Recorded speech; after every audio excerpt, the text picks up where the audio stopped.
you for coming along to our poetry session this evening.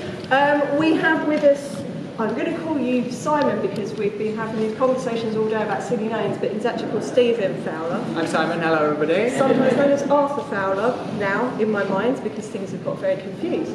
But Stephen Fowler, who's a poet, artist, and we have a group of poet friends as well. We are going on a tour, so we'll be going through several rooms. We are obviously a really large group, so let's be kind to each other. When we stop at a picture, have a look behind. If you are a short so-and-so like me, make sure you be a bit aggressive, get yourself to the front. We need to see the paintings, and we need to hear the poets. So yeah, let's all head to our first picture. Thank you for coming.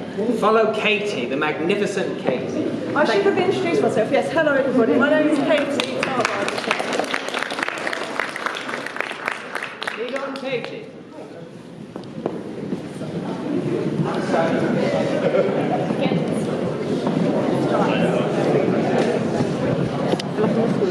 Yeah, me too. Yeah. Okay. You'd expect it to be the type of person to figure out how to work. Are you trying to creep me out? Yeah, it doesn't work. That's Meredith.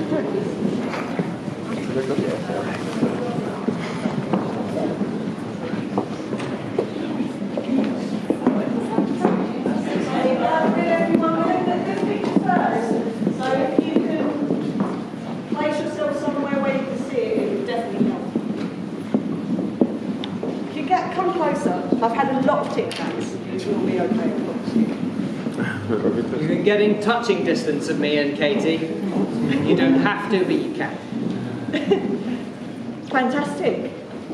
Are we all in? Excellent. Okay, so we're starting with one of the largest Rembrandt paintings, Rembrandt van Rijn, named after a windmill. This is true. His father was a miller. He was born in Leiden and he moves to Amsterdam. This is painted in Amsterdam, but we don't know who for. Most of the pictures that we're going to see on this tour, we're not quite sure who they're painted for. All of the paintings that we see on this tour are going to be Dutch, and they're all going to be from the 1600s onwards. So we're in the section of the National Gallery that deals with paintings mainly painted for interiors.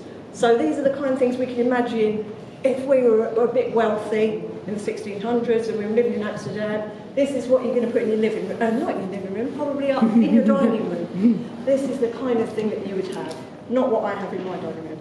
No? Quite similar. I've been in your dining room and sorry, Katy. So I won't say anything about your dining room. They don't need to know how much. It was very clean. Money they've given me at the National Gallery. Very good. I love, when we're looking at the story of this picture, to think about where do you start? Where does your eye go first? Because if this is a written story, this is the Old Testament book of Daniel. And if we read it in the Old Testament, we all are going to start at the same place, finish at the same place. But when we look at a Rembrandt picture, he's going to tell you where to start, but you don't necessarily follow his rules, do you? So where do your eyes go? Where do your eyes go? To the label normally, Katy, because I'm quite confused. Okay, so you want to find out already what's going on. I like to know. But how do you know that they know? Let's look first. How do we know that you know, Katy? I know nothing. You know this something. Is how I'm going to pretend I know though for a while. So if I don't know, lots of people tend to look at the guy in the centre first. Maybe because he's largest, he's got the most decorative adornments on his clothes, he's got this golden brocaded, really thickly painted cloak, and he's the highest up. He's looking high in his eyes. His eyes are really surprised, and he has this crown on his head as well, so we get the sense that he's the most important figure. He's a king. He's the king of Babylon, he's Belshazzar. He is looking up here. So our eyes then are led up to this top passage where the writing is literally on the wall. That's where this saying comes from, the writing is on the wall. What we have Some of you may be able to read, if you can read Hebrew in a very squinky way, because it's not Hebrew written as Hebrew is usually written, which is from right to left, it's Hebrew written from top to bottom. So we've got this mysterious message in Hebrew that's pinned up on the wall with a mystery hand. The hand of God has appeared to write this message. God's fingers. God's fingers. Fingers of God. I love the idea of rewinding this 5 minutes back. What's going to change? Where would he be? Is he going to turn around, right? He's going to be sat feasting, we assume, eating these grapes, clinking these goblets on these golden vessels. You can imagine the sounds of luxury and wealth and extravagance as he has this banquet. And he's holding this banquet for his wives and concubines. It's up to you to figure out which one's which. Somebody said the other day, well, this lady looks really plain and this one's got feathers in her hair. So this one would definitely be the wife and this one would be the concubine because she's not being treated as well. I don't know how you're treated as wives or concubines, but maybe it's the other way around. I don't know. It could be. But anyway, so he's having this feast, and then the goblets and the vessels that he's using, these luxury metal items clanking about, are stolen. They are stolen goods that his father, Nebuchadnezzar, has taken from the temple, from the holy temple. And God is not happy that these stolen goods are being used. So he appears in the form of writing in the sky, and translated roughly, Mene Mene Tekel Upharsin, I think. It basically says, you have been weighed in the balances. It's like a big weighing scale there, isn't it? You have been found wanting, and your kingdom will come to an end. It's going to be split between the Medes and the Persians, and by the end of this evening, he will be slain. So this is his last hurrah, his last luxurious meal. Like me tonight. Is that how it feels? It does. Excellent, that's a good start. I shall read my poem. Thank you. Thank you so much, Katy. No problem. Stephen / Simon. The Writing on the Walls, or Belshazzar's Feast, by Rembrandt, who you may have heard of. Hello, love. I have something not to show you. It's a piece of felt smeared with chalk, covered in fish scales, and then thrown from a window. It's a strong odour connected to an object with lonely people walking rooms, then clawed through pain. It's a nice dark little word in a pencil case you bought in a Chinese supermarket in the Middle East. It's Belshazzar's raw doxing of the monkey's nicest shapes he uses to tell his mates things he should probably keep to himself. It's Rabbi Mark Alain Uwaknin's idea that the appearance of letters is connected to a warning from a watching who won't allow you to ask, what if you don't read Hebrew? It's Pan's Samic revelation of the most underwater kind called together in a YouTube channel dedicated to the law of Middle-earth. It's burning words pouring through the materium, showing the way to unfortunate verbosity. It's the phrase, you have been weighed in the balance and found wanting, followed by the murmur, holy moly. It's the big jealous frog of the stumpy clouds that showers human children with noises like awabba dabba dabba dabba dabba. It's the Katy of all our hearts becoming sprung into the mind, not brain, knowing where and when and maybe why. It's the ignorance of the Bible being a birth certificate where free gifts are not better than expenses and where fire says nothing is really free. It's a poem as a painting from the past as a portent. It's the confusiest confoundation of the human in the plasticist glass that suggests we say approximately what we want to say because what we say is not what we write. Thank you. That was a good one.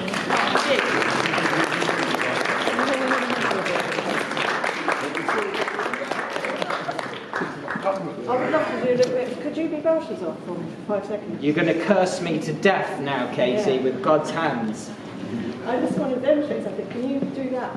I can do this. So I can this do lady- whatever Belshazzar This lady's can like do. this. Can you rewind it? You're my concubine, Katy. 5 minutes ago, where was he? Where was Stephen? Would be great. Graping it. Where am I? Having a drink. Oh. Right. Speed up. Fast forward. What, am I doing this again, Katy? I think if you move back, and then you're going... I'll smack you in the chops. Yeah, don't you think? Oh my That's God, what's Katy, gonna happen. this has devolved into madness. I think she's going to avoid that hand, going, because he's spun round, gone. And she's trying to She's go- ducked. She's ducked, hasn't she? We've learned something about art history. She's still her drink. Remember to duck. Very good. We're going to go for this lovely light-filled Rembrandt.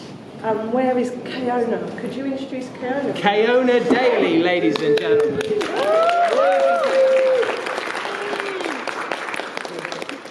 Kayona has chosen to look at some Dutch Caravaggio. So let's have a look down the other end. There is a... Oh, you want to look at first? Okay, we'll just shove into this one here. I know him. Get in there. So in this room we have, as well, we have Dutch painters from Utrecht who visited Rome for the part of their training, and while they were there, they studied and looked at the art of Caravaggio, the Italian artist, Baroque artist, who was famed for his use of light and dark, dramatic light and dark.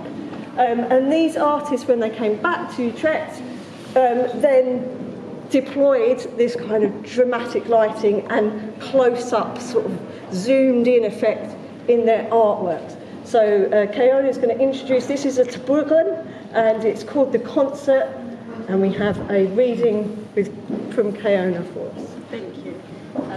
The Concert. Part 1. Bright boys, they are the best of us. The gentle hum inside the wooden tunnel is our guide on this journey. Dancing is thinking and responses become motions, swayed before but not like this, inebriated on the pretense that this is the pinnacle of life. Senses cease to exist in places like this, where the rooms have no walls, just ladders strategically placed, a haphazard means of escape. Primitive personas from premeditated pre-drinks teetering you between painful annoyance and acceptance. Falling is inevitable, one more unsteady step closer to the gallery of adolescent faces from a time when time was in control. Part 2. Why do women refuse to wonder? Years of calling out and begging to be let in, so let me in. Great doors that only open to the beat of war. Now who calls out to who? Distant war cries, adulterated eyes swallowed inside unholy acts of divergence under the assumption that this will only last for the night. The uncomfortable clamminess of skin to skin, pressed harder and harder against free vibrations, music puppets with invisible strings, and the bass travels jumping from limb to limb. Rehearsed 8 counts and the illusion of synchronicity. You've heard this one before, it pours out of you and back through you. Eyes begin to acclimate quickly and suddenly you are home. Hitting rock bottom and knowing it's not quite far enough. Flashes of pulsating reds, ambers and greens. Hundreds of animated faces and you dotted between. And that's when eyes meet. Part 3. Find a flute, behind it you'll find a good man. Proportion, exchanges, moves made, slipped. The music plays on and the rest of the world dances on what used to be a ceiling. Hands outstretched and they are untouchable, their twisted smiles banked only to conjure future nightmares. Unsteady faces drooping, it catches the ground. Avert your eyes, don't look, please. Stillness is unobtainable, lost, spinning, pinballing through time, searching for the point where the X and Y meets. Self and identity should be one and the same, hoping the shrill sound cannot enter there. But it does. This is its origin. Uncanny comfort and discomfort bleeds out of you and back into it. Even running away is a fever dream, but running is better than standing still, even while neither seem possible. Familiar hands, limbs reach out and grabbing you. Intuition illuminates your will to hold on tightly, so you cling on. Then the music stops, crashing to the ground, damaged memory, left holes in parts of you that you will try to sew back together, and you will fail. In the end, it all fails. Well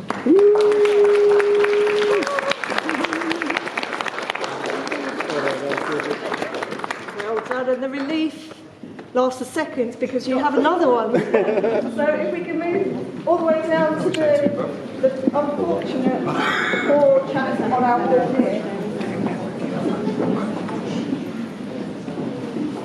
So Kayona also chose to talk about this painting by Honthorst, who is another Utrecht Dutch painter who also visited Rome, one of the Dutch Caravaggisti, and you can see again the drama, the strong light. Excuse me, I please. often think the cleaner must come here and have to like mop up every morning because the blood that drips off the arrow must pull really badly down on these floors. It really sticks out into our space, doesn't it? So we have Sebastian, poor Saint Sebastian, who was a 3rd century Roman centurion, and he was around at the time of the Emperor Diocletian when the Roman Emperor was persecuting Christians. So he ordered that Sebastian should be shot full of arrows. So he's tied up to this tree, this oak tree, and the arrows are pounded into him, gone through the muscles. You can see the sinews and the veins, one apparently in his heart, I would imagine. And yet miraculously, Sebastian doesn't die. He's nursed back to health by Irene, the wife of a saint. And he's worshipped as, or he's often used in times of plague. People used to paint Sebastian's image and often put it up and go to ask him for help in times of plague. Sadly, it sounds like an amazingly optimistic story, doesn't it? Kayona's deliberately chosen things that she felt were the opposite of herself. So it doesn't end well. He's then ordered to be clubbed to death by the Emperor Diocletian. He has another go at it. And so tragically he actually does die and is chucked unceremoniously into the Achaean Way. So it's a tragic ending. But Kayona has now her second reading for us. Right, we've all been there, right? I mean, I know I have, more recently than I'd like to admit, although even now I'm at a loss for words and I can't quite exactly put my finger on the exact moment that things began to fall apart. So bear with me as I try to uncover with each utter, tying back together what I have lost. No tangible elements, more so fragments of a memory, of a time, of a place, no thing, something, someone dear to me. The most fatal of attractions, words moved into action, then reaction igniting reaction, uncontrollable urges pulling and pushing, polar of self-destruction. Couple goals and there we were in pole position, painted faces of saints, a facade of flawlessness with each waking breath, paralyzed by emotions, working overtime.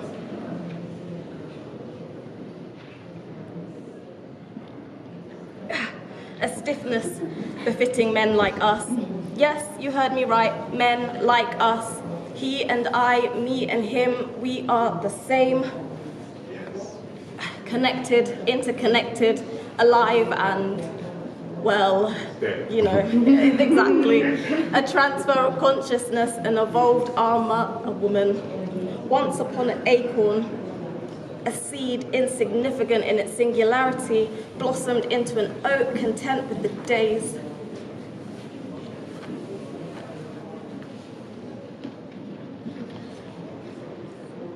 Perched on some high hill, where the wind tussles its fingers through my branches and herbivores, they tightrope on my foliage. And then I grew and grew and grew to envy the movement of man. In the solemnness of night, prayers converted to pleas, I prayed for them. I prayed for them. I prayed for limbs that moved like yours and yours and yours, until at last I felt it.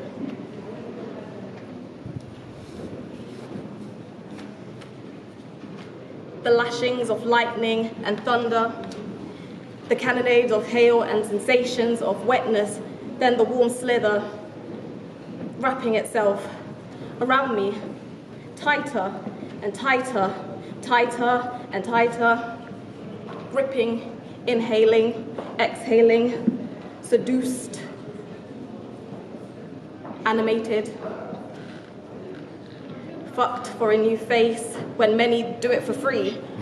One that moves and strings together sounds as readily as I once carried light, foreigner to the fetal position, pushed out, awakened through the most unnatural of births, mothered, a man, abandoned sweet agony, arrows piercing skin, not once suckled on the soothing nips of nurture, bloody porcelain crawling through dregs until stumbling on society. Yeah, the good part. Booze, betting, fights, robbery, and bitches.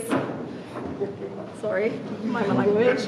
Language so rich in worlds where only the rich see riches. Excuse my vernacular as I filter through centuries of borrowed words, idioms, and idiocies picked up on street curbs, gullies, and corners to find the right noun for this crowd. Women. High in their femininity, searching, not knowing who for, remedied with a quick fix or a quickie to calm the cravings for the feeling felt so long ago. Because now at night, there's just me on this hill, begging, pleading and begging to be set free.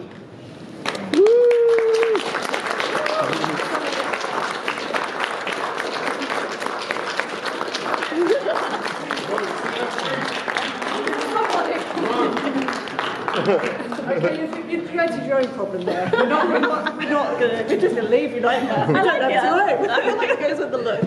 That was so good, I completely forgot we're in the middle of a tour. So we now need to head into the next room. So if you can just sort of follow me, but in advance in a weird way, through the door behind. Yes, Katy, I don't know, yes. But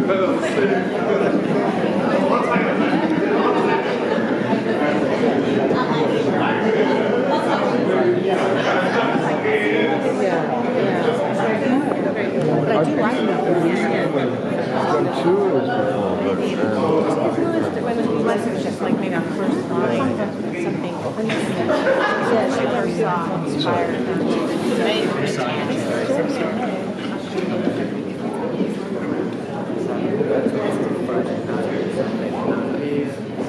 Okay, ladies and gents,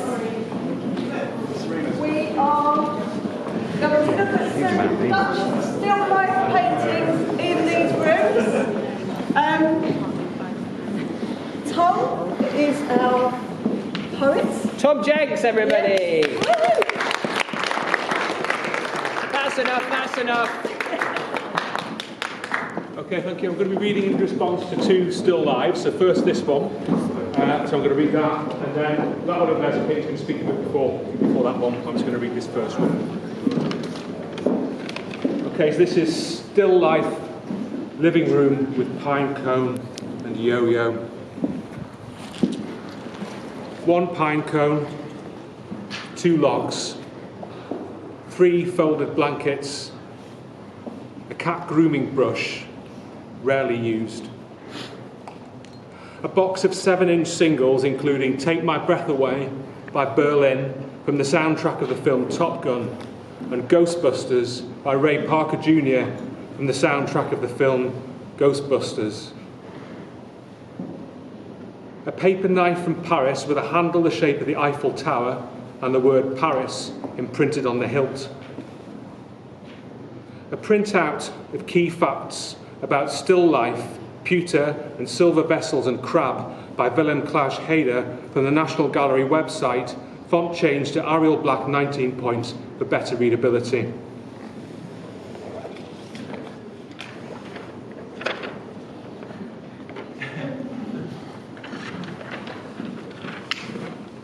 an artist's impression of a crab.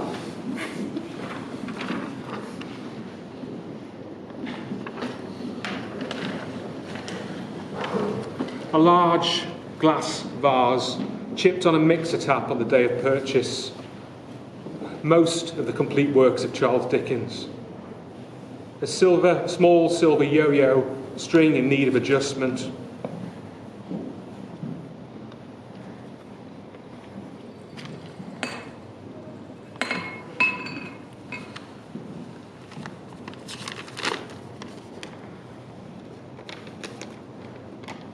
An actual pewter vessel, an urn presented to my great-grandfather in 1906, used for a birthday party in 1981 or maybe 1982, when it was filled with own brand cola from a now defunct budget supermarket in Sunderland, which sold cornflakes in tubs by the kilogram, later a fun pub, subsequently demolished.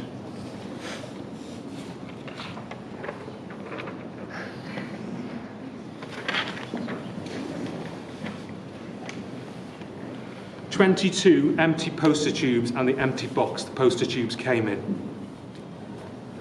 A Russian-style doll comprising cats of diminishing sizes, the innermost of which has been lost, either swallowed, dropped down a drain at rented accommodation, or otherwise deliberately destroyed. A ceramic cockerel, named, name unrecorded." Thank you. Finish that one.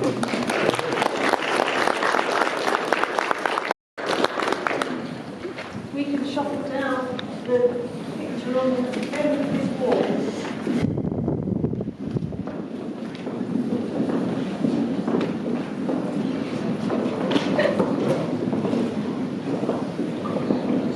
So we've got a fantastic room full of Dutch still life paintings in here. Tom's picked two of them. We have essentially two types. You have vanitas still lives which have skulls in, and they're a reminder basically of death, surrounded by all the achievements and attainments of life, everything that you might be good at, that you might value and enjoy. Reminder that at the end there's this leveller, and it's what comes after that really counts. And then you have fantastic pieces like this, which are known as prångstilleben, which means ostentatious still life. And they are primarily a celebration of wealth and riches and textures. You have objects from all over the world that have been transported to the artist's table to paint this incredible still life. There's details you might not notice. We have Sebastian, who Kayona's already introduced you to, up here.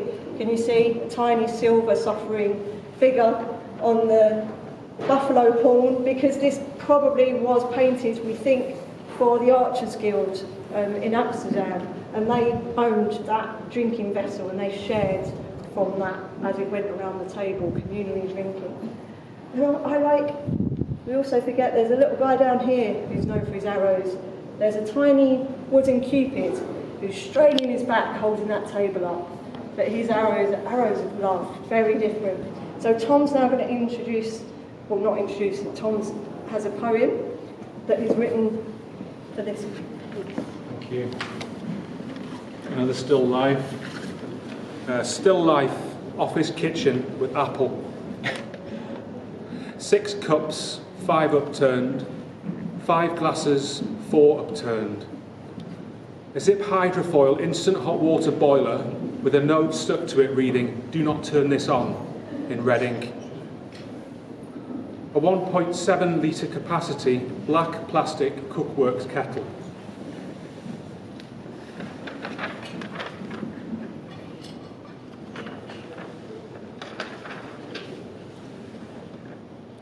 The faded trace of a "Do not sit here" sticker on a low white Formica table. A wire fruit bowl containing a single green apple on a low white Formica table. A low white Formica table. Tea bags, instant coffee granules, a jar containing sugar, artificial sweetener in a plastic dispenser, best before October 2022.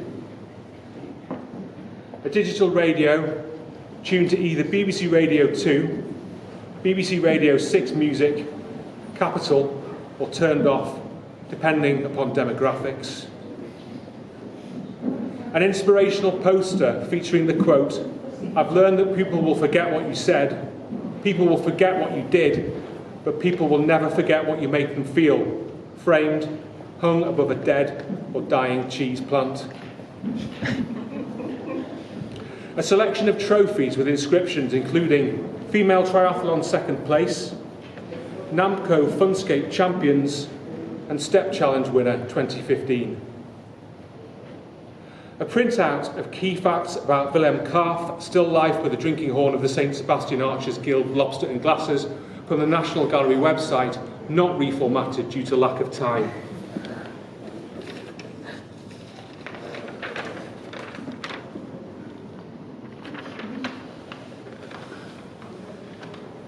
An artist's impression of the drinking horn of the St Sebastian Archers Guild.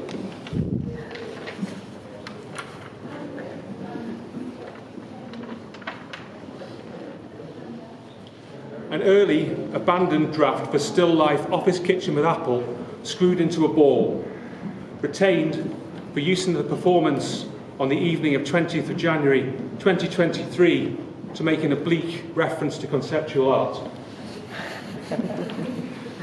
Thank you.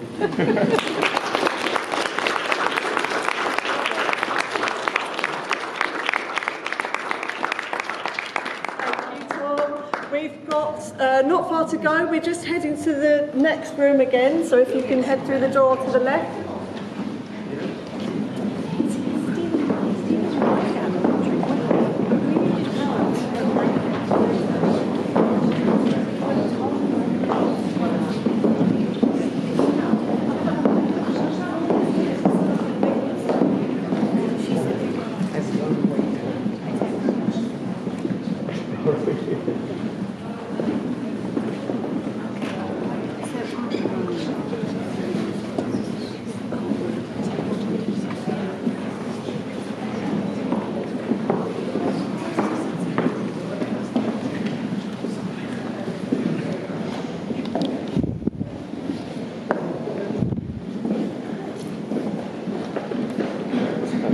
So we're going to be listening to a piece that Cameron's written. For long title this one, a man seated reading at a table in a lofty room, downgraded, previously was a philosopher in a room, in auction catalogues. Downgraded also from a Rembrandt to a follower of Rembrandt. Apparently the arch is a bit clunky and its face isn't detailed in the way that the two globes that are up on the shelf in the darkness, the way they're painted is apparently Rembrandty, and that face is not Rembrandty. And you can judge for yourselves because there are real Rembrandty faces all around you in this room, including the man himself over there, proudly, age 34, peacocking there on the sill with his arm out. I don't want to say much more about it. It's one of those pictures best to look at. Most of them aren't. Don't need a lot of explanation. But Cameron. Cameron Wade, everybody.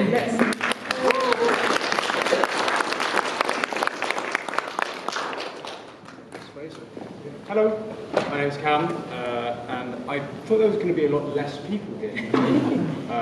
So I did bring gifts, but I'm not going to give any to any of you because I can't give one to everybody. And if we're not going to share with the class, we're not going to. I'd like to just thank Katy and Simon for having us here today. It's very kind, very, very nice. And I've got a little poem here for a philosopher seated at a table, reading in a lofty room.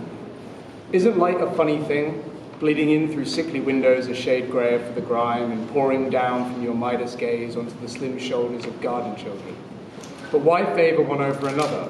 For that which illuminates one casts the other behind into a stranger light, like a softbox over creation into shade.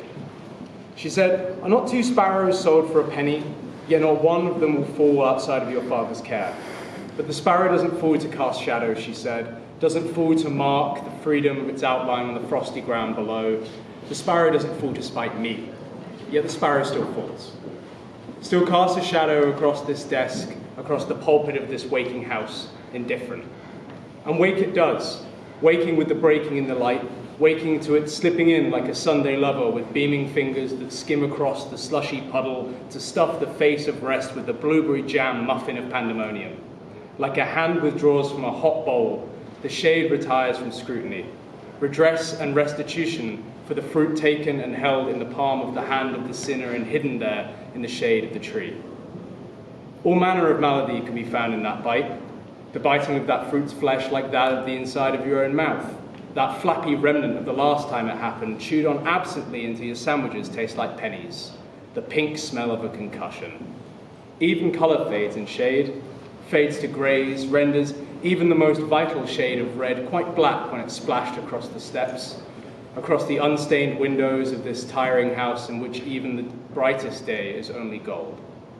So take this fruit of this sleeping house and bite it like the apple, like the bird under the cloth, seeds spat out like bones, consuming flesh and core completely. But there is no apple, as the stone in your stomach can attest to. Less significant and more easily bruised, peaches are a summer fruit. Thank you very much.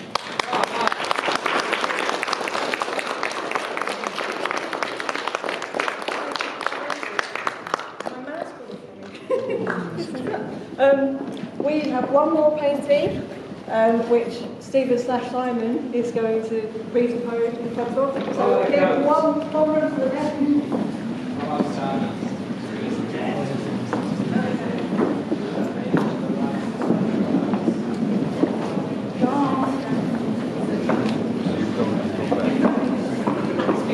Okay, you're going to keep going back.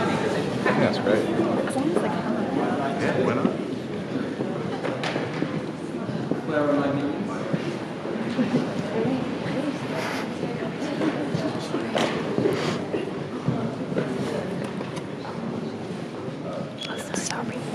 Thank you.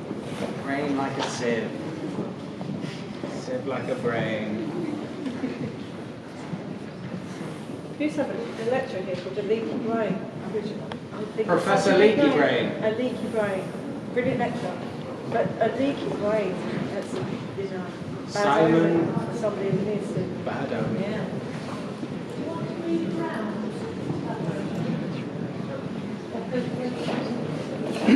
I would say you can come closer, but you won't. And I don't blame you.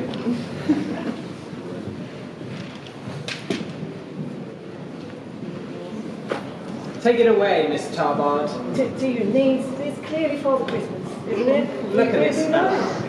This is every school child will tell you this is Santa after all the times, right? I don't know about that.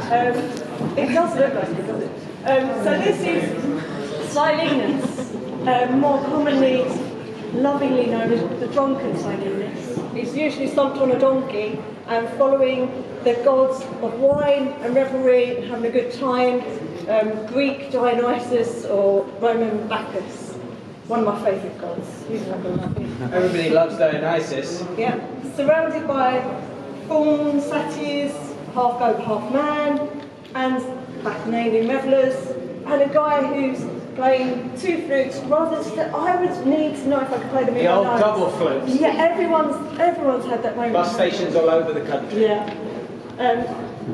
We don't need to know much more. We don't know exactly who it's by. We think it's produced in Rubens' workshop, and there's probably a bit of Van Dyck's hand going on in there with some studio assistants. So different people have done the sky in the background.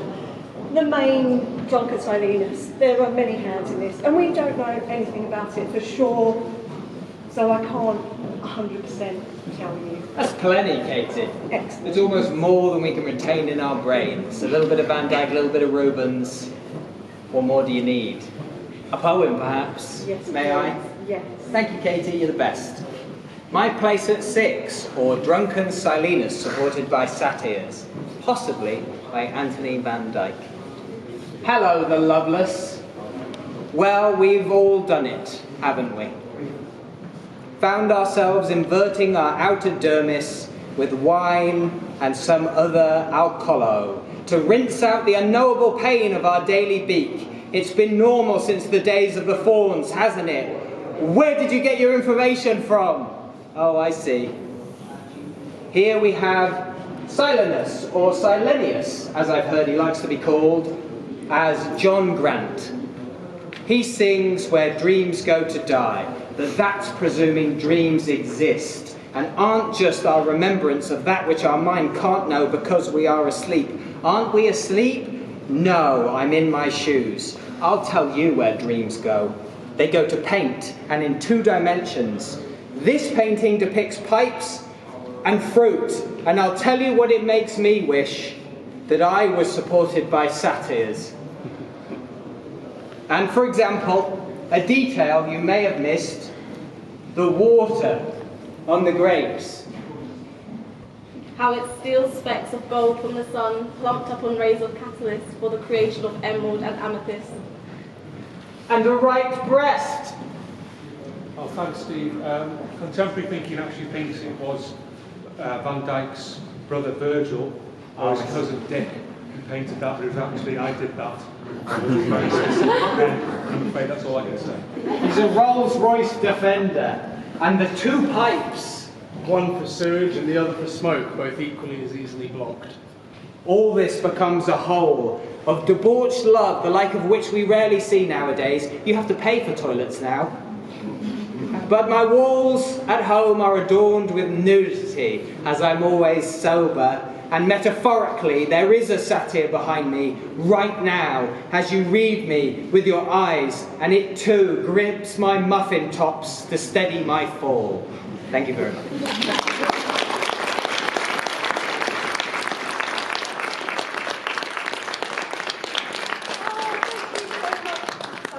Stephen, we definitely would love to have you back if you can suffer us again. Coming back.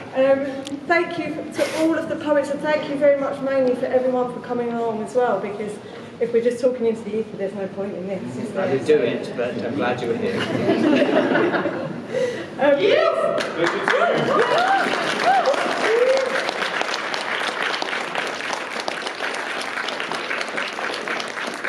Well done, and congratulations, and thanks to Tom, Kayona and Cameron. I am actually back in March, so come Friday night, March 16th. And finally, a round of applause.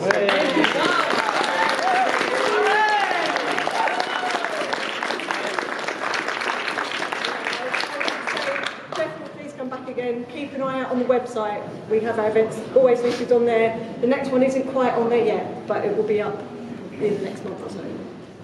You're all lovely. Goodbye. Very good. Let's get a